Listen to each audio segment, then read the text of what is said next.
computer. Okay. Does it show on your screens that we're recording?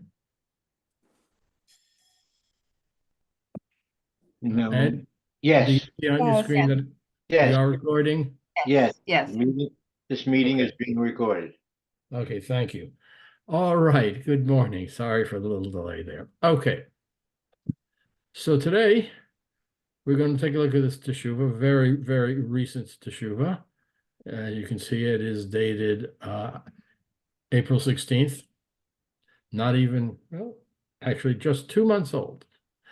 And it was written by my colleague, Rabbi David Fine, who is Rabbi of the Ridgewood Jewish Center.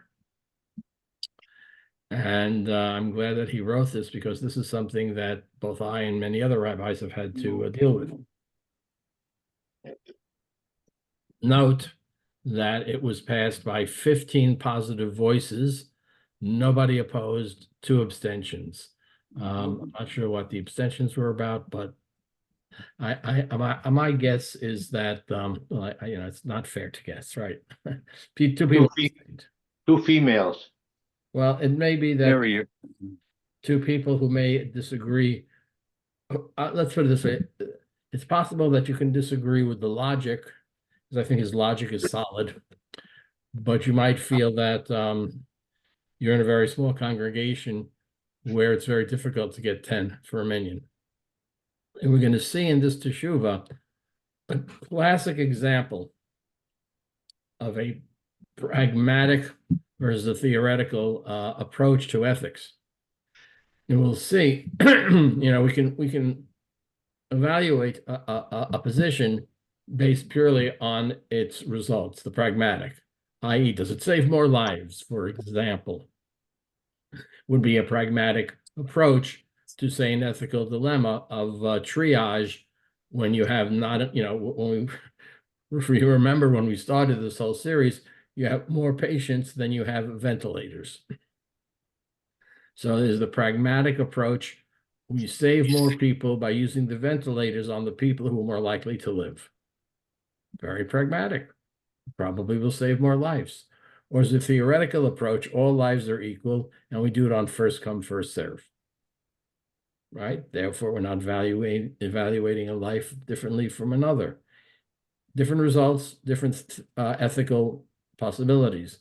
We'll see in this teshuvah, there is a very pragmatic position, and then there is the position that is supported by the text. And we'll see how they differ and how maybe it's possible to allow for some considerations, even though we know what the text is saying. That's an interesting theoretical question. Okay. The question, as we looked at last week, may a minyan 10 be constituted by 9 plus a sacred object like a Sefer scroll? Now, by the way, notice how it's, I have to tell you, what's odd about this question? Oh. Rini, what's odd about the question? Well, it says a sacred object like a Torah scroll. It should be a Torah. What else is more sacred an object than a Torah scroll? Can I use a Havdalah box, a Besamim box from Havdalah? How about a Kiddush cup? My friend is a moral. I'll bring his knife.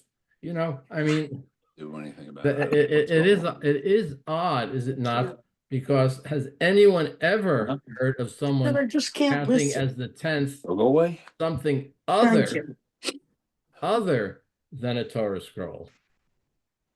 Right? I mean, right. But we will, and that's an important point, because we will see the texts themselves are a little unclear as to where this came from, because there has to be an origin. Now, sometimes, customs originate in just peculiar circumstances. The famous old story about the woman who always cut the end off of the pot roast, right?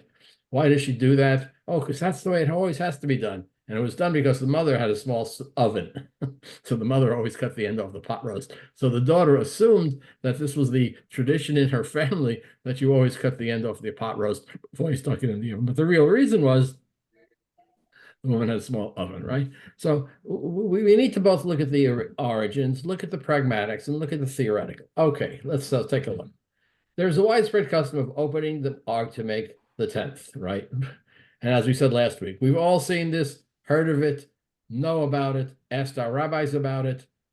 Very common. By the way, why is it so common? Because it's hard to make a minyan. I mean, Right. this is not the Lower East Side of Manhattan, right? You can't just grab somebody walking down the street. The Lower East Side isn't what it used to be either. That's correct. You can't do that anymore. But there was a time where if Yes. you grab somebody off the street on the Lower East Side, it's a good chance he was a male Jew. Also in the garment district, my dad used to get Right. pulled off. Absolutely. Go ahead. I'm sorry, Sima. Go ahead. I said also in the garment district, Right. in the old times, it was a very Jewish profession to be down in that area. Right. I think I told you that at the West End Synagogue in Nashville, Tennessee. I don't know how many of you have been there, but it's on a very well-trafficked street, a major artery called West End Avenue. And on the facade of the building, on the facade that faces the West End Avenue, there is a representation of the Shnei Luchot HaBrit, two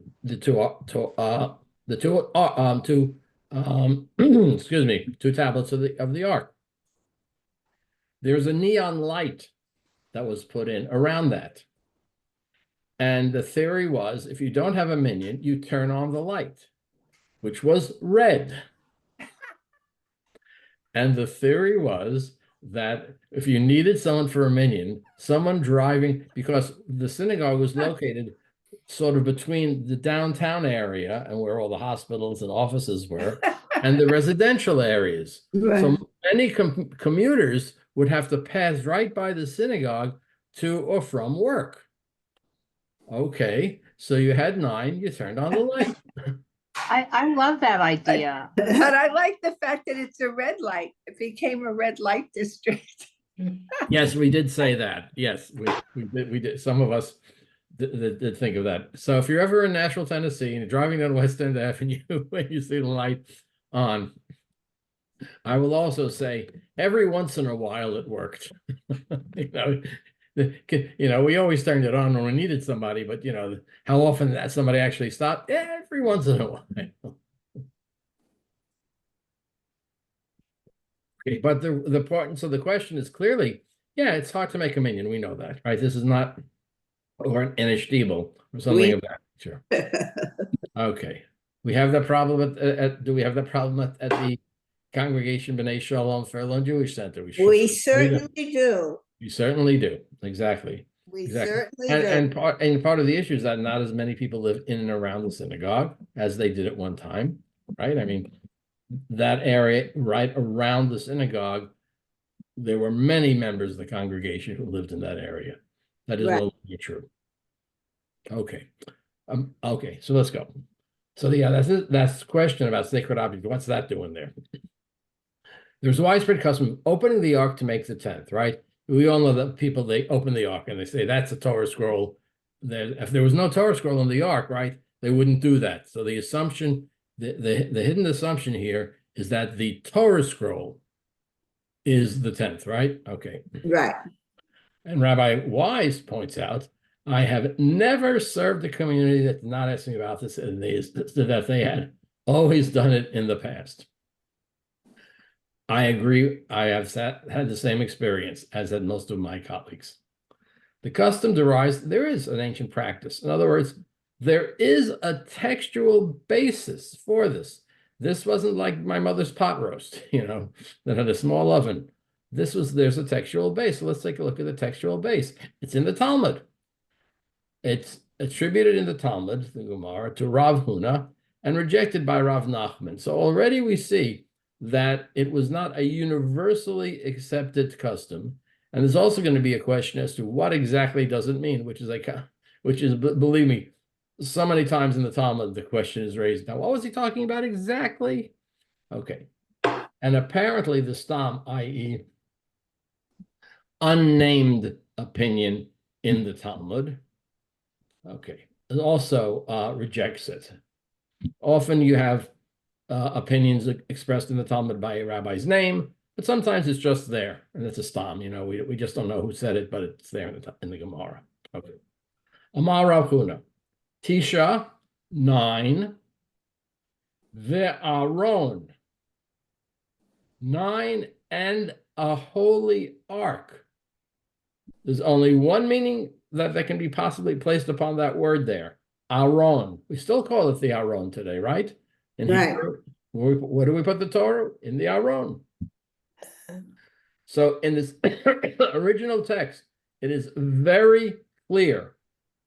Tisha 9, ve'aron, mitztarfin, join together. Okay. Someone said, Rav Nachman said, ve'aron gavra hu.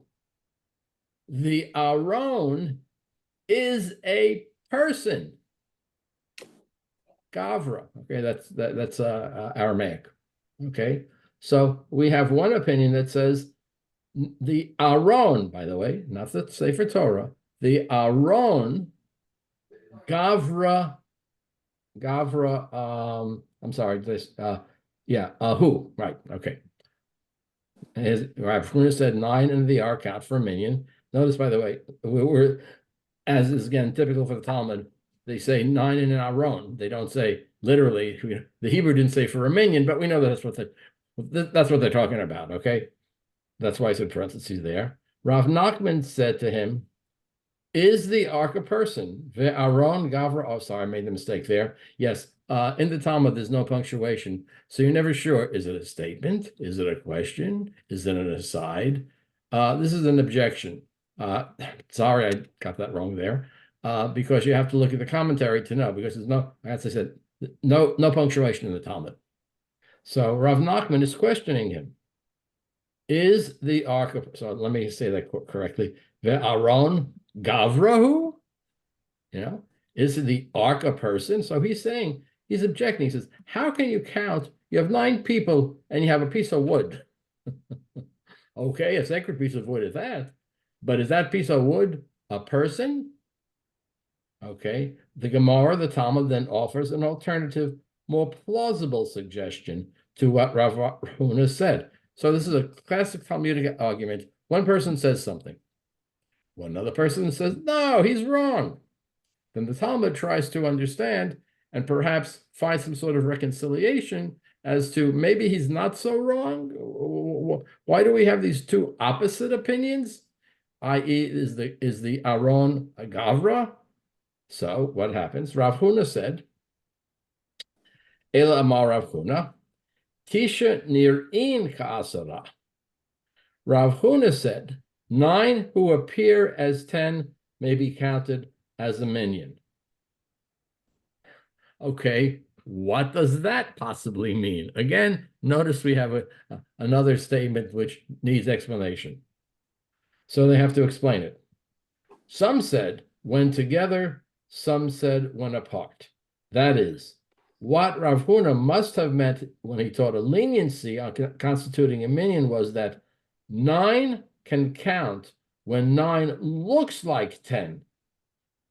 We got a bunch of people in the chapel. Is it 9 or is it 10? I can't tell. We got a whole bunch of people. Looks like 10. Let's go. Okay. Some said when together, and some said when apart. Hey, we're in the main sanctuary, and I see a bunch of people all sitting all over the place. Some are in the back, some are in the front. I really can't tell how many people are here, but it looks like 10. We got a minion.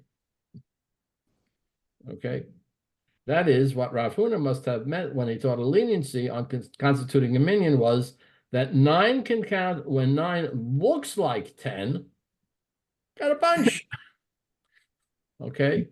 Which some said means when they are closer together. We got a bunch. It looks like 10. Okay. Making it difficult to count them. And others said that they are spread apart, making it difficult to count them. They're all over the main sanctuary. You know how big this main sanctuary is? I can't even see in the balcony. I think we got a bunch of guys up there and a bunch of guys over there. 10. Okay. All right. So what Rav Hana must have said, phrasing the Gemara implies that the Talmud cannot conceive that Rav Huna actually meant that he could simply count the ox. Notice, in trying to save that position of Rav Huna, in trying to save, well, Rav Huna has said that 9 of the ark means 10. He is talking about a situation where it looks like 10. We'll call it 10. Right? So it's a classic example of Rav Huna and Rav Nachman disagreeing, and a third rabbi coming and saying, oh, no, they didn't disagree. Rav Huna meant something else. Rav Nachman's objection is to Rav Huna saying that the ark is a person. The way it is reconciled is saying, no, Rav Huna did not mean that. Rav Huna meant something else. Now, let's take a look at, okay. Cannot conceive that Rav actually meant that one could count the ark as the 10th. In other words, how could Rav Huna think that a piece of wood is a 10th? He must have meant something else. Rav Huna must have meant that one could simply count the ark as a 10th, must have meant, which the Gemara theorizes, perhaps the minion could appear as a minion if we did not count properly. The argument ends there. Again, not unusual in the Talmud. Sometimes you don't have then, but Rav Shmuel came and said, Rav Huna is absolutely wrong, and the halacha to Rav Nachman, right? You occasionally see something like that, where there's a clear indication that the normative practice follows one of the two. Right now, we don't know yet. So which one is right? The Gemara does not go on to affirm or deny the validity of that reading of Rav Huna. And it appears that the tradition of liturgy with how to constitute a minion circle back to Rav Huna's original statement. In other words, by not definitively saying about what Rav Huna means, it would seem to imply that Rav Nachman's challenge is standing. In other words, no one says Rav Nachman is wrong, and no one says Rav Huna is right. But in order to make Rav Huna right, you sort of have to twist your arms around a little bit, right? To make it sound like they're really talking about the same thing. All right. So that's where we are. That's the text. All right. Are we clear about the fact that about where it what it said, what it didn't say, what the rabbis thought it said, and where we wound up? We wound up with a way of trying to save Rav Huna, but it is very forced, as we can see. All right, any comment or question on that so far? So let me ask a question right at this point. So you're a modern rabbi. This is the only text you have on it. Does the Sefer Torah count as a 10th for the minion? No. No question. Okay. The Well- text, yeah. Okay. Okay. Rini, what do you want to say? Well, I object to it when there are 10 people and one is a woman. And the congregation doesn't, since I'm egalitarian. On the other hand, if you have 9 people, men or women, and some need to say Kaddish, maybe it isn't so terrible to count the Torah so that people can fulfill the obligation of saying Kaddish. There's no good answer. You're adding a pragmatic concern. And Right. let's be frank, the pragmatic concern does not appear in the text. But by the way, the fact that they're debating this might why are they even debating this? Obviously, because it's a reality. You mean even in Talmudic times, every man didn't come to minyan morning and evening? Yeah, that's right. Right. So that we sometimes retroject that the time of the Talmud was like the garment district, or the shtibel. No, they had trouble first of all, we have to conclude they had trouble making a minyan in Talmudic times. Otherwise, this text would not appear. Why even bother talking about this if making a minyan was like nothing? But if all you have are the texts that I just quoted, again, the way I'm reading them is that first of all, there's nothing, let's be very clear, nothing in there that specifically says that a Sefer Torah is a person that counts as the 10th for the minyan. At best, it says an ark, I guess implying it's the Sefer Torah. But it seems, in order to make it the 10th, it's a very, you have to assume a situation. Oh, I just can't count these. There's just so many. There's 9. It's a bunch of people. I can't count them. Really? Come on. But you have to do that in order to have Rav Huna's. We don't want to say that Rav Huna said something that was wrong, so we have to create this. Again, typical Talmudic. Yes, it does sound a bit far-fetched, but they want to think, oh, gee, how could Rav Huna and Rav Nachman disagree? There must be a basis for what Rav Huna said. He didn't just take it out of the air. But based upon all you have is this text on not a pragmatic. We'll get to the pragmatic in a minute. Rini raised the pragmatic question. But on the theoretical level, there is no way you can read this text that a Sefer Torah is the 10th for a minyan. That's always been my opinion. Right. On a theoretical, this is the text. That's what it says. And all right, maybe pragmatics. Should pragmatics be part of our concerns? That's an interesting question. Oh, there's a guy here who wants to say Kaddish. I'm going to go to the synagogue this Friday and Saturday, my father's yard site. I want to be sure that there's a minyan there, right? And I will be very disappointed if there's not. By the way, which is why when I was the rabbi at the synagogue, I always had a little file that said, pray to be said by mourners when there isn't a minyan. The Rabbinical Assembly has actually written a prayer that can be said to someone who wants to say Kaddish, but there's no minyan. Gee, again, you have to ask the question, why does that exist? And we know why it exists. So let's move forward. While the custom has survived, it is modified by the code, so the ark is replaced by a human, right? Rav Nachman challenged. Right. So, in other words, be very clear. The ark is not a person. And certainly the Sefer Torah is totally outside this text. So we have some people who talk about a minor, the Shulchan Aruch. All right. Yesh matirim. There are those who are lenient. Here's the pragmatic. Now we've got the pragmatics. And permit a minor to count as the 10th in the minyan, as long as he is older than 6 and understands to whom we pray. Right. We really need a minyan. Is there something we can do, Rabbi? Okay. But this is not accepted by the major poskim.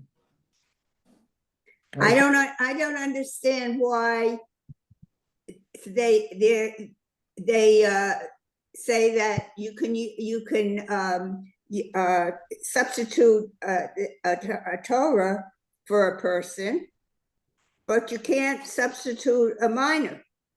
But you can't. He is saying that some person is a human person. Right. So some are saying let's take the situation as it was. A male, we're talking about males here only, right? Under the age of bar mitzvah, right? But who has some, as long as he is older than 6, yoter mi ben sheish, v'yodea lemi mitpalalin, and understands to whom we pray. Right. How do you decide that child understands to whom we pray? Good question. But again, you see the pragmatics here is that I really don't like doing this, but okay, you force me, I'll do it. But I'm going to make it a little harder. It's not just any kid. It's got to be a kid who's over 6 and knows to whom we pray. And that'll fix the problem of we really shouldn't do it, but I'll put some restrictions on it. I think that's what's going on here. Right? Okay, Rini? On the other hand, we don't ask adult males if they know anything about what's going on. As long as they're breathing and they can stand there, they're counted. So Well, they don't even have to stand there. That's right. They could sit. That's right. As long as they're breathing, they're counted. And they're over the age. Right. Over the Right. age, right. But we can understand, again, this is a pragmatic compromise that recognizes this is clearly a compromise, and we're so reluctant to compromise that we'll add a few conditions, which, by the way, let's be direct again, have absolutely no basis whatsoever in the Talmud. There's nothing in the Talmud about a 6-year-old who knows how to pray. They're adding that. Whether you like adding things or not, that's what they do. But it's, again, the pragmatic, right? But this is not accepted by major poskim. So even this allowance, which I would argue is quite forced, many people don't, but there are those who do. The theological standard offered by Karo, the author of the Shulchan Aruch, well, that part of it, that the minor must understand to whom we pray, is informed by the continuation of the same section. Okay, so in other words, in the section we have, it's not there. Oh, let's take something from another section of the Talmud and add it to it, right? But it is clearly not where we were, where it talks about the Birkat Hamazon. Right? You need 3. Right? We know the invitation to the Birkat Hamazon. And it has to be 3 male adults who've eaten bread, right? And said the blessings. So in the Talmud says, our friend Rav Nachman again, Katan, a minor, Hayodea lemi mivarchin, to whom we bless, mizamnin alav, may be included in the 3. Okay, so now while it is absolutely nothing to do with the 10, there is something about the 3 which we're talking about. Karo has taken the phrase Hayodei lemi mivarchin, who knows to whom we bless, and modify it to V'yodei lemi mitpalalin, who knows to whom we pray. The Talmudic phrase uses bless because it relates to the Birkat Hamazon, while Karo uses pray because we're talking about the minyan, right? It is noteworthy that this is the same Rav Nachman, right? This is the same Rav Nachman, yes, our friend, who rejected Rav Huna. Here, Rav Nachman offers his own leniency. Interesting, right? Rav Nachman was strict up there. He's being lenient down here. You mean he's inconsistent? Yes. Okay. Which is not equivalent to the requirements of a minyan. Karo nevertheless presents this leniency as it had been applied to constituting a minyan, but qualifies that it is rejected by most decisors. So now we have two things going on. One, not in a question of minyan, but for zimun, for Birkat Hamazon. Okay, we'll give you leniency. We'll let you have a kid. But now Rabbi Yosef Karo, who by the way lives in Sfat, we're talking about the 16th century, many hundreds of years after the Talmud has ended, he says, let's apply this to that. Okay, but qualifies as rejected. Okay. The evolutionary line from the ark to the minor can be discerned from the gloss of the Ramah. That's part of the Shulchan Aruch. The Shulchan Aruch, Karo is a Sephardic Jew. The Ramah was Ashkenazi. So you have in the Shulchan Aruch the 2 positions juxtaposed to each other. Ve'afilu al yedei chumash shebiyado ein litzarfo. That even when the boy is holding a Torah in his hand, one should still not include him, right? Now, notice how we've gone to another stringency on the leniency. Not only does he have to be over 6 years old and know to whom we pray, he's holding a Torah. He's holding a Tanakh in his hand, okay? Which, by the way, is not such a hard thing if you're sitting in you're in a chapel and you're praying. It might be in the garment district, but they could probably, I would just, if you're going to go by this opinion, you'd always have one on hand, but you wouldn't. I don't think you'd have too many 6-year-olds working there, right? Okay. But there are those who practice this leniency here it comes. Here's the important pragmatic issue. Sha'at dechak. Here it is. B'sha'at dechak. Emergency circumstance. You mean it's a pragmatic issue we have? We have an emergency. What's the emergency? You don't have like 10 people. What? We got 9. By the way, is that an emergency? Well, depends on you. Well, yeah. Is the United States government in an emergency situation? Who defines emergency? Right? The sighted leniency involves the mind who understands what is going on, because the distinction of the attainment of bar mitzvah age is technically that might be waived to make the 10th. Okay? So what is he saying? They have the boy hold a Torah, not a scroll, but a chumash, right? He's not holding the Sefer Torah, he's holding a chumash, right? It says, al yedei chumash shebi yado. He's holding a chumash, okay? To indicate that he's able to read it, and thus suggesting eligibility for the minyan in a more discernible way than theological standard. You know, in other words, great question. The theological standard, he knows to whom he is praying. That's a tough one, you know. How do we prove or disprove that? I don't know. Kid, you know who you're praying to? You know, I mean, or is he? Yeah, I see. He's holding a chumash. Okay, check mark.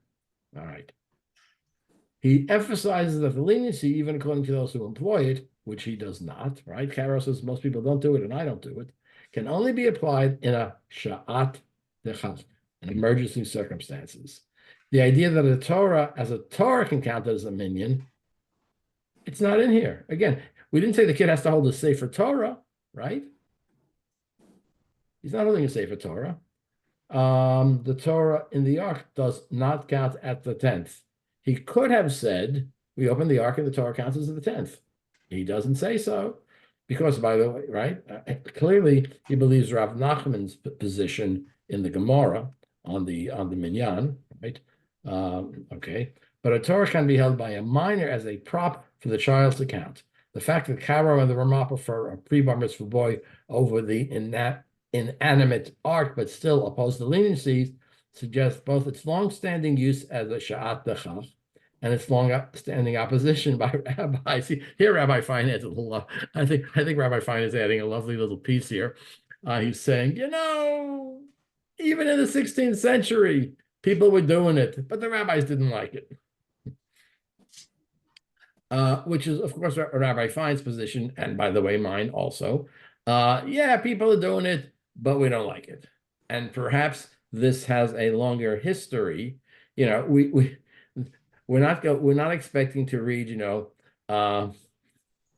the Daily Judean that says, last night at the minyan, for the first time ever, a boy holding a chumash was counted as the 10th. You know, in other words, we're never going to find out what the reality was of the beginning of having the child hold it. All that we know is that between the Talmudic period and, you know, in that 1,000-year period approximately, between the Talmud and the Shulchan Aruch, say between year 500 and year 1600 approximately. I'm just throwing out to give you an idea. In somewhere in that 1,000-year period, it was done. But the rabbis didn't like it. Why didn't the rabbis like it? Because textually, there's no basis for it. It's something new, right? But it also, if you're a strict, let's use those terms, a strict constructionalist, you read the text as the text says, it's coming out of nowhere, except, you know, except here we are, 9 are standing here, and this guy's got to say Kaddish. What are you going to do? Okay. The appropriateness of the leniency as counting a minor with a Torah in a Sha'at Dechach continued to be debated by the Acharonim after the Talmud, with more prominent authors ruling against it. The question for us can be addressed in 2 parts. Is it appropriate? And what is Sha'at Dechach, right? In other words, so Rabbi Fine is going to say, let's split this. Is this right? And if it is right, what is an emergency? Is an emergency a synagogue that has 500 members and every evening has trouble getting the 10th, right? Or is an emergency a town in which only 10 Jews live and if one of them happens to get sick, is that an emergency? Right? And there can be various levels between the two. Okay, so that's now where this is where he's going to go. So first he's going to talk about, let's talk theoretically, and then we'll talk pragmatically. Again, those are the two major ethical debates, ethical theories. Theoretically, he starts out very strongly. The leniency itself stands on shaky grounds. The original version of Rav Huna is rejected, and a tenth human cannot be substituted for an inanimate object. The qualified acceptance of the leniency towards a quorum by Rav Nachman is applied to a minor, not a Sefer Torah, and is applied to the Birkat Hamazon, not the minyan for prayer, right? In other words, you got to make two stretches from the original text, i.e., go from the Birkat Hamazon to the minyan, and you have to go from the idea that the Sefer Torah, the Aron, not the Sefer Torah, the Aron is not a human being, to say, well, yeah, but the kid is. Okay. However, Nachman's leniency of counting a minor can be understood to whom the Birkat Mazon is addressed, survives with various evolutionary modifications. The child can read from the Torah, the child who can hold the Torah, right? Nowadays, the average 6 to 13-year-old has a little, the average 6 to 13-year-old who did not go to yeshiva is going to have trouble reading from the Torah. However, if you go to a strict traditional yeshiva, yeah, by the time you're 6, 7 years old, you're reading Hebrew, right? So that's the worldview that they're taking a look at.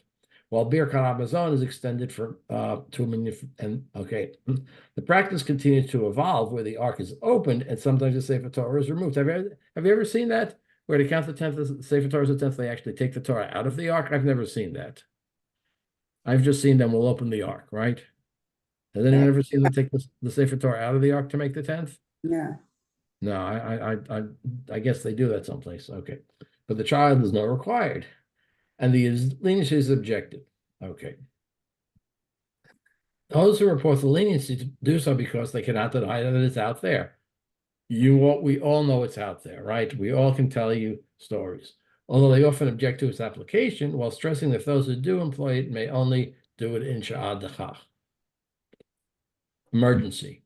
Now, the conservative movement published a book called The Observant Life, which is supposed to be a compendium of the observance of Judaism for conservative Jews. Okay, and one of the rabbis, Rabbi Karen Medwin, wrote, some congregations fall back on different customs. Okay, there are congregations. Now, this is again a reflection of realia. What's the reflection of realia today? Some congregations count a child, if the child is holding a sacred book, usually a chumash, to make 10. Others will open the ark. This practice is deemed acceptable by some, look what she says, it's acceptable by some communities in constrained situations, which is what we've heard, right? So that the quote official book, I have it sitting on my shelf someplace, so it's up there, about how conservative Judaism observes Jewish law, says, this happens, and this is what they do. And then he goes on and says, this question was discussed in 2001 in the context during the pandemic, right? Right. There's a whole series of debates. Minyan on Zoom. Can a person who is on Zoom be counted as the 10th? Can 10 people on Zoom be counted as 10? Do you have to have 10 people in person, right? This was all being debated, right? Rabbi Joshua defined so, and in order to answer those questions, this question of, well, what is an emergency? Is COVID such an emergency that we allow ourselves to follow some leniencies? Or for that matter, create leniencies? So Rabbi Fine is saying, let's take the parallel of the pandemic. So Rabbi Heller said, Sha'ad dechach is an expansive category within Jewish law. The essence is that a pressing but by no means life or death situation. Fair enough. One may rely on a minority, typically more lenient view, that is normally not accepted as normative. Okay, so in other words, it's not somebody who's going to die, but it's a serious situation where we rely on a more lenient position. The debate resulted in the approval of his paper on the Zoom minion, which, by the way, we know many congregations to this day follow. And my opposing paper on that question, Rabbi Fine was not alone. There were many other rabbis who said, no, a minion is a bunch of people in person, not on a computer. Okay. Rabbi Heller applied the theory of the Chak to community has trouble forming community 10 in person, but could do so via video conference. One of the three conclusions of his paper, each was accepted, reads, if a community already uses other loopholes, notice the wording, loopholes, to constitute a minion of 10 when only 9 Jews are present in person, for example, counting a minor, right? Then the virtual participant can be counted as the 10th only. So in other words, one option that he comes to is that this question of the child holding you can't count 2, right? Right. Even the most lenient in this position is going to say, this is number 10. Right. Number 9 and number 10. If you have 8 adults and 2 kids, sorry. So he says that one position, that was not the only one, but one valid position is that you got 9 people in person and 1 person on Zoom. Let's apply the leniency to that 1 person on Zoom is like the child holding the Chumash. Okay. Much of my objection, rather, this is Rabbi Fine speaking, to Rabbi Heller arguments in permitting a leniency was based on a difference of opinion as to the applicability of that concept of Sha'at Dechak. In my opinion, Sha'at Dechak, a pressing circumstances, can only be applied to a temporary emergency. Right. The bridge is out, the flood. We only can get 9 people over the 9 people came over the bridge, and now the other side of town is we can't get them over the bridge. So we only got 9 people here at the Minyan until the bridge is fixed. Right? Okay. My concern with constituting a Minyan virtually in the same as using the leniency when they're only 9 years old. The leniency, this is the slippery slope argument. It's a classic argument. The leniency will end up becoming regular practice because in almost all of the real life circumstances where this would arise, it is not that there are not 10 available, only 9 people to form the menu from a larger community. It's not because the bridge is out, right? In other words, the bridge is out. You got people out there. The fact that there are only 9 is not because it's impossible to get to the synagogue. And if we allow it now, during the pandemic, it will become the standard practice in the future. Slippery slope, right? Classic slippery slope. By the way, just to say something about slippery slopes, 1, all slopes are slippery, and 2, you can stop a slip. You can put a stop on a slope. So, slippery slope is a slippery argument, right? Let's understand that. Okay. But even Rabbi Heller, who does not deny the usage of leniency when there are only 9, cites the form of the leniency as using a minor. He does not cite the custom of using a Torah without a child. In other words, Rabbi Heller, who was saying you can count the 10th on the Zoom for the minyan, that's because a kid could be counted, imagine, we have 9 people here and a Sefer Torah on a Zoom. Can you imagine that? The synagogue sets up in someone's home a Zoom that's showing a Sefer Torah. Anytime they have 9, they turn on the link to that camera, and now you have in the minyan room 9 people and a Zoom Sefer Torah. Would that make a minyan? No, right? So Rabbi Heller wants to be clear that that's not what he's saying. Okay, Rini. Well, I was just thinking about this as you're talking about it, and the pandemic opened up a way for people to attend services who are physically disabled and can't get there. So what happens when you have someone who is physically not able to get to a minyan, but comes every single time to the minyan and let's say needs to say Kaddish, or even if he doesn't? You're asking 2 different questions. Question 1. Should we even allow for people to come to a minyan on Zoom. Is that a slippery slope? Will they become so accustomed to coming to a, even if they don't even, the Central Synagogue has, hundreds and hundreds of people in the pews, but it also has hundreds and hundreds of people watching on TV on Friday night. I know because sometimes I'm one of those. So the question is, should we even allow a Zoom altogether? That's one question, right? Forget the minyan question. Again, this is a slippery slope. Once we open up the possibility of Zoom, is the negative, i.e. people will get out of the habit of actually physically going to the synagogue, overcome the positive, many people who otherwise, right, would not be able to get to the minyan or the service are now unable to get to the service at all. But if we allow it on Zoom, they get to the service, By the way, I would argue that what the reality is that the vast majority of synagogues have said, it's a good thing we do it on Zoom, right? Many synagogues now do Friday night services on Zoom. It's very popular. And I will tell you, on Friday night, 1,000, 1,200 people are watching on Zoom. Central Synagogue. At least 300 are watching either BJ or Park Avenue. Because if you go to it on YouTube, it tells you how many people are watching. And even more people are watching Central Synagogue because it's broadcast on television, right? JBS. Used to be on Friday night at 6 o'clock on QXR, they sent out the audio of the Temple Emmanuel service.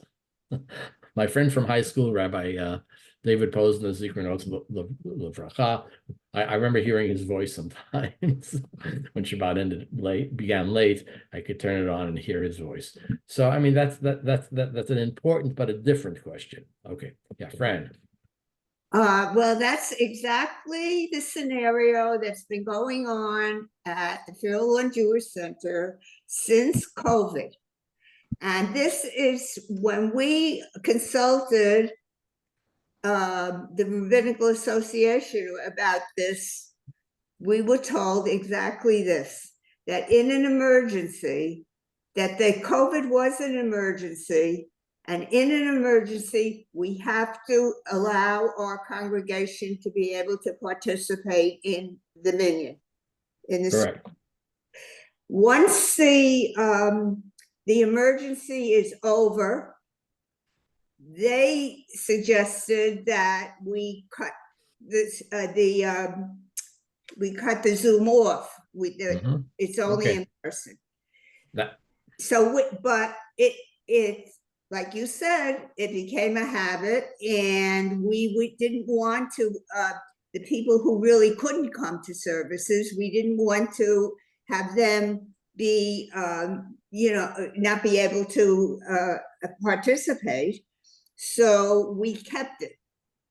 And now, the last 6 months or so, we have congregants who do not believe that there should be a Zoom minyan, that we need an in-person minyan.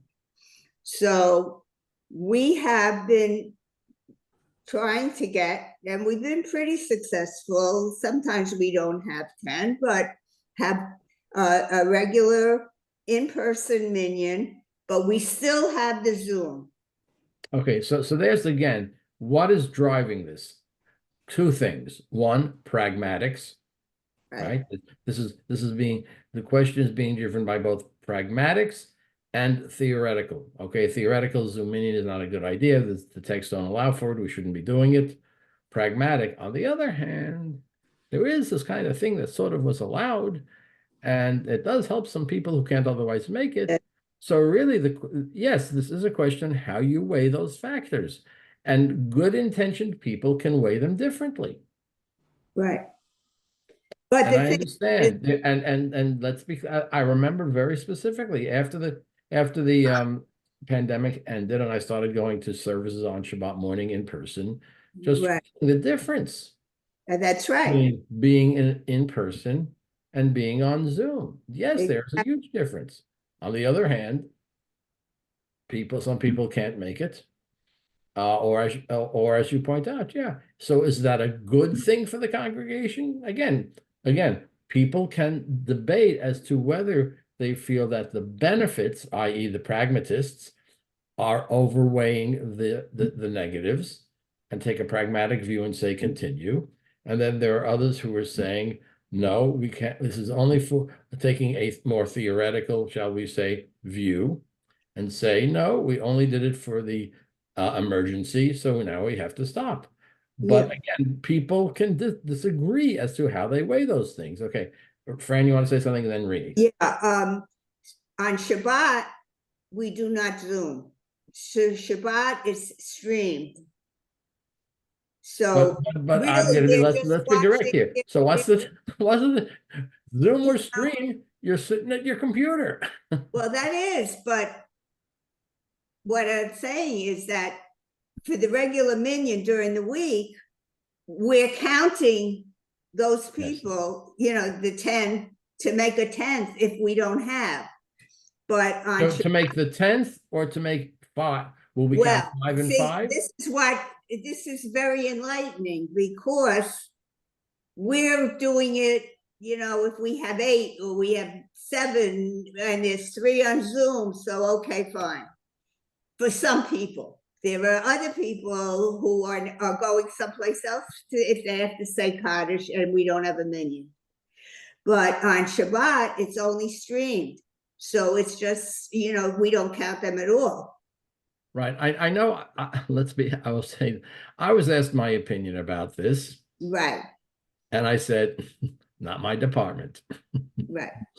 The rabbi of the congregation is the one who is the ultimate legal authority. Unfortunately, there has been a number of different rabbis there. Right. I hope that once a permanent replacement is put in place, that there will be a clear policy. Some will agree, like anything else. Oh, believe me, like anything else. Sometimes you win and sometimes you lose. So some people are going to say greatest decision the rabbi ever made, and some people are going to say worst decision the rabbi ever made. Well, that's life. That's part for the course. It's, you know, but right. The people who come, and I'm the one that gets the people to come to Minions. I've been working on it. Let's say Rini, she said has something to say, and then we're gonna have to leave because I do have that other program starting soon. Rini.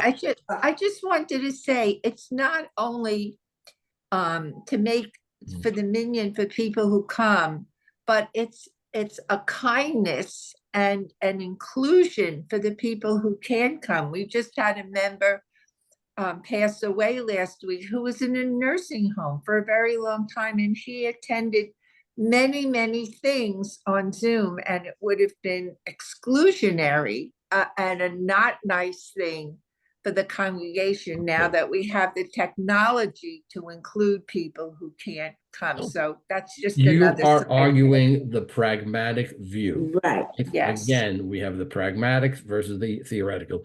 Diane, I'll let you go, but in 1 minute, I do have to leave for my other program. Go ahead, Diane. I mean, it sounds like the compromise to make everyone happy would be to continue Zoom, but 10 people have to be there physically to make the minion. And then anybody else who wants to join on Zoom is welcome to join. I mean, this issue of not having a minion, I mean, when I was saying Kaddish every day for a year, it goes back to 2005. Cantor Wasser had to call people to get to come every night. I mean, so now you've taken that over. I made believe me, I made more than my share of phone calls at night while I was the rabbi there to get people to make 10 for the evening minion.